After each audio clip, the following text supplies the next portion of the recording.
Welcome back, YouTubers. Today we are going to talk about advanced tips for survival in the Outland. But first, do us a favor, hit that like and subscribe button below. Let the YouTube algorithm know you would like to see this channel grow. So without any further ado, we're going to get right into it. But do us a favor, please stay to the end, because I have a very special message about how to survive the #1 ultimate tip in survival of Vigor. So let's get right into it. First here, you can see I just spawned in, and I did a short about this video before, but I wanted to kind of give you guys a little bit more advanced, into the mindset as I'm playing. So I'm coming up on the comm station here, and I realize there's a spawn over there, and I think somebody's going to be over there. And I can kind of see him at the top of the ridge there. As you can see, I'm going to zoom slowly. You can see him moving around at the top. At this point, I know he doesn't have a shot on me, even though he's close by, because he didn't fire at me prior to myself getting to the comm station. So I decided I'm going to hit the comm and circle around. And there he takes his shots. And now I'm just going to keep moving. And why this tip's important is you want to anticipate your enemy's next move. By the way he was moving on top of the ridge, I know he didn't have a shot on me. So I decided I'm going to dictate the terms of the engagement and close the distance.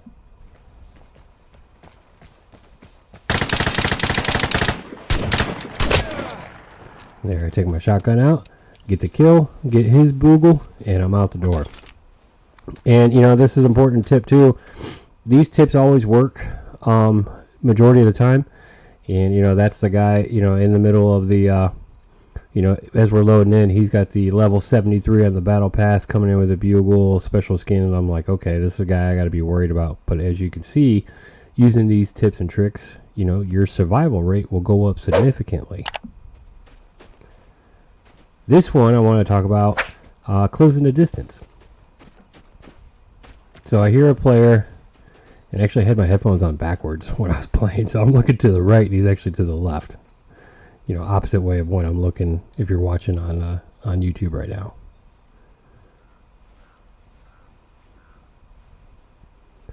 So I'm steady trying to find him, realizing, hey, I can't trust my ears because my headphones are on backwards.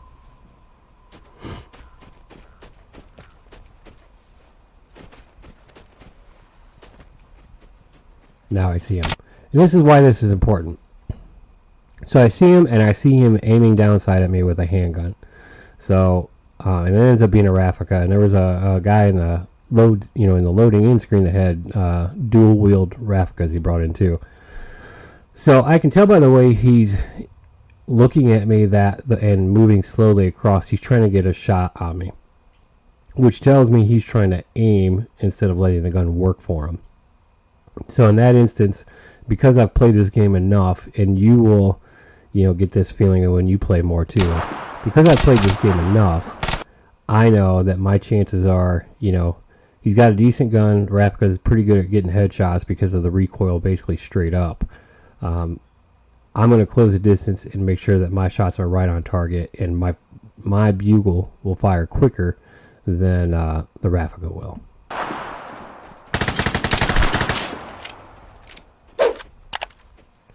So as you can see, I go in, I get the kill, I get both his Rafficas, and I exit out. Well, I don't exit out, but that's the end of that clip.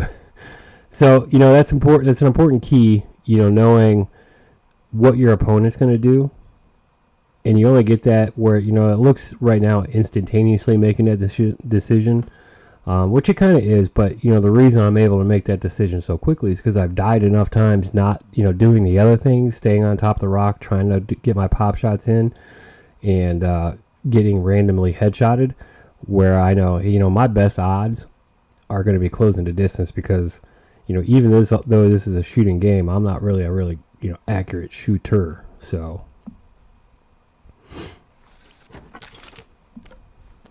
and here, this is actually later on in that match. This tip, you need to make sure you realize that you're almost never alone in this game. Even if the signal detectors tell you that you're alone, there's a good chance you might not be. So here I come in, and I'm coming to this house, and I'm like, all right, I'm going to see if I can grab the chemicals here. Knowing that they just recently redistributed the loot throughout the maps.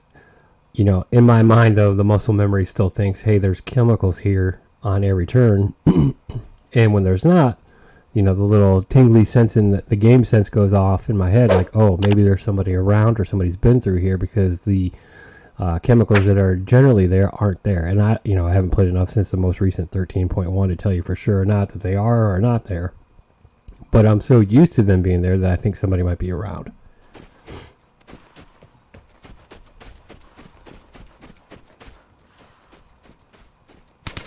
And sure enough, I don't know if those chemicals are there or not, but somebody is in that shop or in that garage just trying to wait on me. And because I'm so used to constantly moving, that I can see him out of the corner of my eye in my third person camera angle and move out of the way before he can start getting shots, and none of his shots land on me. And then instantly close the distance, go back, get the kill, and yeah, it looks like he did have my chemicals, so I went and got those. And that's the key, you know, you gotta constantly be moving in this game to keep your muscle memory fresh, to avoid getting shot like that.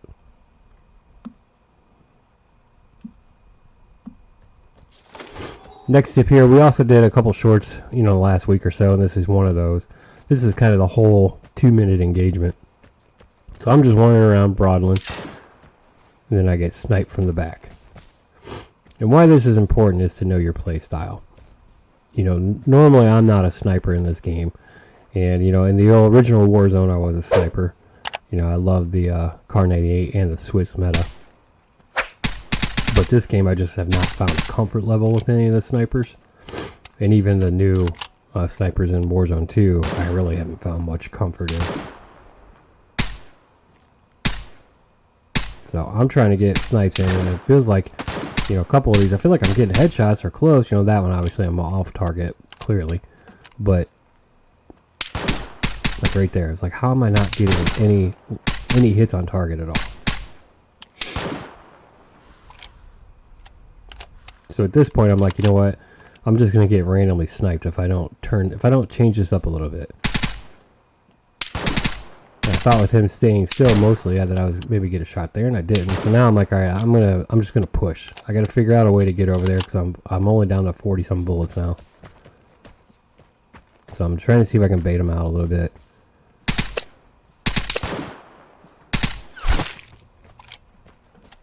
And then I finally get the kill. Because that VSS hits so hard, really 3 shots even from 100 meters will get the kill.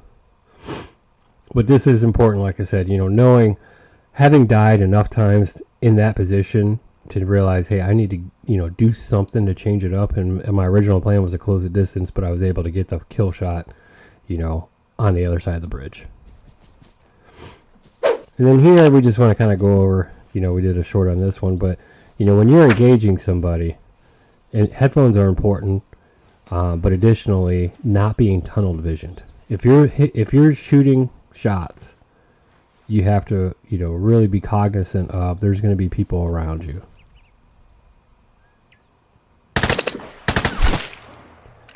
And because this person was tunnel vision on trying to snipe the other player down in the valley, I was able to just kind of sneak on up and get the kill. So that's really what we wanted to cover today, some of the advanced tips and tricks. And I realize we're kind of getting this at a quick pace. I'm trying to keep everything around 10 minutes or so.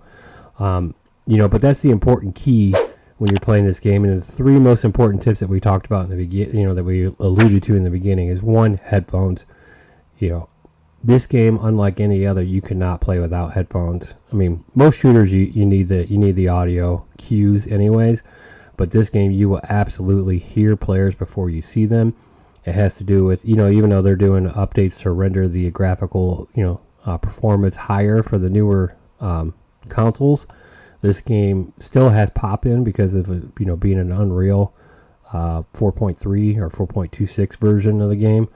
You know, the pop-in is still at 150 meters plus, so you have to have the headphones because you will absolutely hear people before you see them. 2, learning the maps. This only comes through playtime. You know, I think I've maybe played 700 encounters, and it took me a while, you know, about 300, 400, 500 encounters to really start getting comfortable on individual maps. And I wouldn't say I'm comfortable on every map. That's why, you don't see me play Anakin hardly at all, because I'm just not really that comfortable on that map, and I'm not a big fan of it. Originally when I first started playing, Anakin was on the 24-hour rotation, and they were having problems on the new console, so every time I'd pop in, I'd freeze. So I just avoided Anakin, and I pretty much still do to this day. But number 3, the most important tip, and why this is important, I'm going to go into a little bit of the design of the game. Keep moving. Now that sounds like, okay, well, every time I see sweaty players, they're always running and jumping, and that makes it harder to hit. But the reality is it's true, and it's not because it makes them harder to hit, but the game uses in Unreal what they call raycasting. So it measures point A to point B when you're shooting, and the more you move, server side, makes it harder to predict where you're at. That's why you see sweaty players moving so much, because the server can't tell where they're at, because they're constantly moving. It can't predict where they're at, and that's why when you take on a sweaty player and they're always moving, it feels like you can't land a hit, and you're trying to aim and focus in on them. That's the problem, is because they're moving so much, the server doesn't predict where they're at versus where your bullet's going accurately enough for you to get the kills. It's not that they're super great or that they can move so fast that you can't hit them, which is part of it. I mean, that does take it is a certain skill set to be able to move like that and hit shots at distance like some of these guys are, and some of these shots are amazing. But the reality is, the more you move, and as you can see what I do, I close the distance to try to get the shots right on.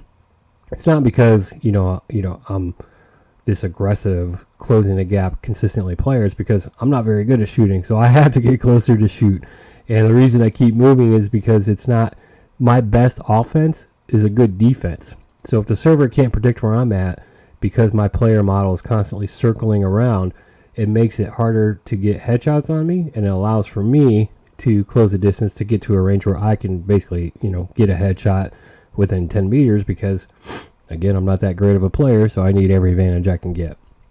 So because of the system and design using raycasting through Unreal, that's why I always say keep moving. And I hate to get too technical, and again, I'm not a developer, but this is just what I've learned through research, and through my play style. It's helped me tremendously. Once you get the muscle memory of the wiggling, it makes it harder for you to really get randomly headshot, and then shoot whatever is comfortable for you, whether you're used to controlling recoil at 35 meters and that's how you like to play, or if you're like me and you just suck and you want to get as close as you can so you don't miss. So with that, gamers, we hope these tips and tricks help. I appreciate everyone stopping by, watching, commenting on the videos, the likes, and I appreciate everyone partaking in our community posts tremendously. Really from the bottom of my heart, I appreciate it significantly, because it just gives me the motivation to keep going. We started this channel to, we're not really content creators, we're not great players, but, we want to be able to take other people like us, dads that want to have fun playing PvP but only can play 3 hours a week at most, how to trim down so you can get through and play and have successful encounters, versus just getting upset like, oh, I just wasted 2 hours this week and all I did was die, because that's frustrating. So hopefully these tips and tricks help. Until next time, gamers, stay safe out there in the Outlands, take care, and we'll see you later.